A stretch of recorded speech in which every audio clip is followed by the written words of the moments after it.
Welcome back to A Little Bit of Cheese, your daily bite-sized Wisconsin sports podcast. I'm your host, Cody Depios, and I thank you for being here with us on October 23rd, 2024. We're going to do a little bit of Badgers talk today as the 2025 recruitment class is pretty much wrapping up here. It was announced yesterday that defensive lineman Drayden Pavey, he was recruited by the Badgers as he had been previously recruited by Purdue. He pulled back his recruitment and announced yesterday that he was going to be a Badger. Now, that marks the fourth big-time three-star defensive lineman recruit for this 2025 class. And I kind of wanted to dive into the rankings a little bit to see how this compares a little bit. And where Luke Fickell compares, at least where it comes to the ranking sites, which, of course, I will say that rankings don't mean everything. Luke Fickell has done much better in recruiting than past Badger head coaches. That includes Bielema and Anderson and Paul Chryst. All three of them. None of them have really had classes quite like the last two that Fickell has had back in 24, now the upcoming one in 2025. Now, this 2025 recruiting class is ranked 17th on Rivals and 28th on 24/7 Sports. The 2024 class from last year was ranked 19th on Rivals and 23rd on 24/7 Sports. No, I do understand that I was kind of giving them a little bit of flack earlier in the season. I know where I was standing on the Badgers. It wasn't looking great, which I think they really could have a bad stretch here, as they have a tough schedule even the rest of the way as the Badgers do. But even through all the negativity that has surrounded this Badgers season, although they have had a couple of good weeks recently, there were some negative and low points there, it felt like, for Wisconsin fans when they were up against USC and then completely laid an egg in the second half, and then when they invited Alabama into Camp Randall and got shown up in front of the home crowd. Those were some low points, and they came in back-to-back weeks. But throughout all of that negativity, I do remember saying that Luke Fickell's recruiting is not the problem. I don't think the personnel is too much of an issue. I think a lot of it was schematically, and I think I'll kind of stay along with that same idea. Of course, what you see here, you have two consecutive top 20 recruiting classes ranked on Rivals, and that had not happened for any of the past 20 years for Badgers head coaches. Luke Fickell is a step ahead of what we're used to seeing there in Madison for recruiting. So I think things are going to continue to improve, you would think, at least. And we got to go back and we got to look. He took a Cincinnati team to the playoffs. Like Luke Fickell has done the thing before, where Wisconsin, I don't think in my lifetime they would have made a top 4 playoff, which now, of course, with the expanded playoff bracket, there's an actual opportunity for Wisconsin to go in and make the playoffs and possibly make a little bit of run. It hasn't. There have been a couple of teams that would have at least made a playoff in a top 8 or a top 12 format. But now with the door open, there's a much higher possibility to see Wisconsin competing for a national championship, especially if they have recruiting classes like what they have this year with one ranked 17th. At one point through the recruiting process, I think it was early in the summer, they had the class ranked all the way up to 5th in the nation, that is unprecedented for Wisconsin recruiting classes. So Luke Fickell on the recruiting front, he's doing his job.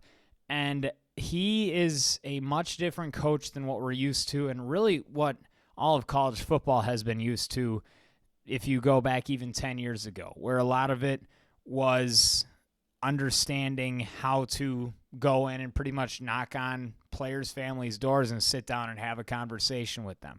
We've all watched the movie The Blind Side, where Michael Orr was being talked to by all of these high-profile Division I college coaches. That's kind of what was going on. How can the coaches talk to the families? Now, a lot of it has to do with NIL and social media. There is an entire different realm into recruiting, and I think Luke Fickell has been perfect for it. He's been able to bring in recruits that have much better rankings, at least, than what we've seen in Wisconsin. Not that those classes were bad. There were some really, really, really good players to come out of those previous classes and really, really good teams for the Wisconsin Badgers. But if you have better recruiting, it's just a greater possibility that you have a better team.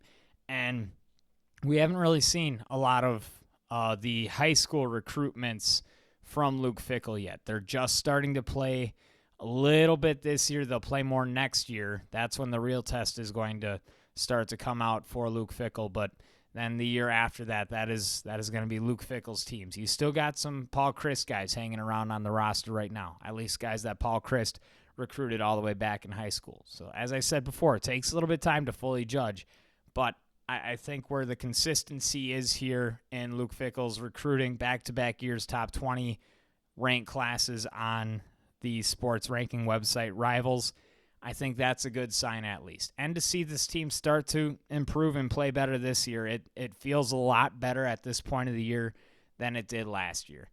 And I think where this entire problem started for Wisconsin, when Chryst left, we felt like the roster was there and that was a team that should be competing for a Big Ten title.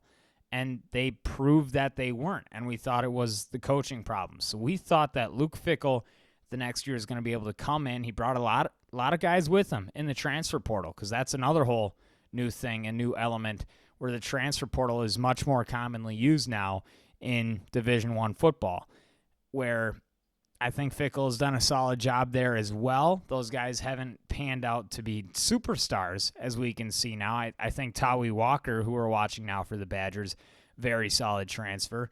The past couple of Badger quarterbacks have been transfers that just so end up getting hurt. Ches Malusi was a good transfer. And there's a long list of guys that are playing on this Badger team right now that were there through the transfer portal.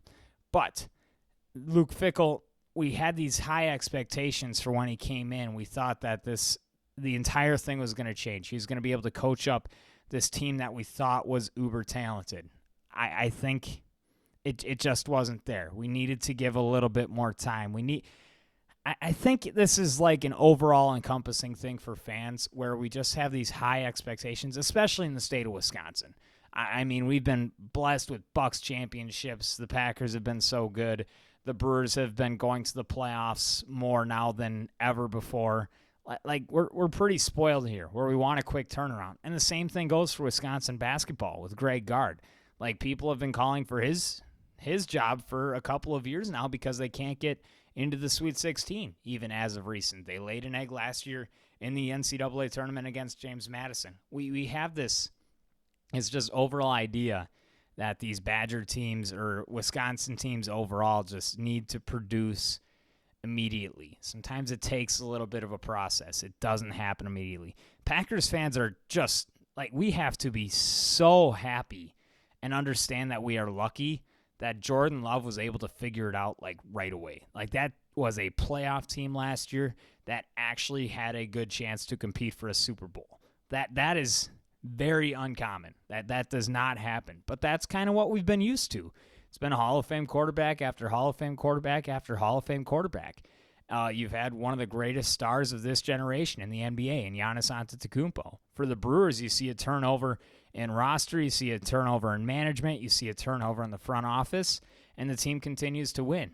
So when you see the changes within the Wisconsin Badgers coaching staff, you, of course, expect for them to succeed right away and to go right back to the top of what we saw with Paul Chryst.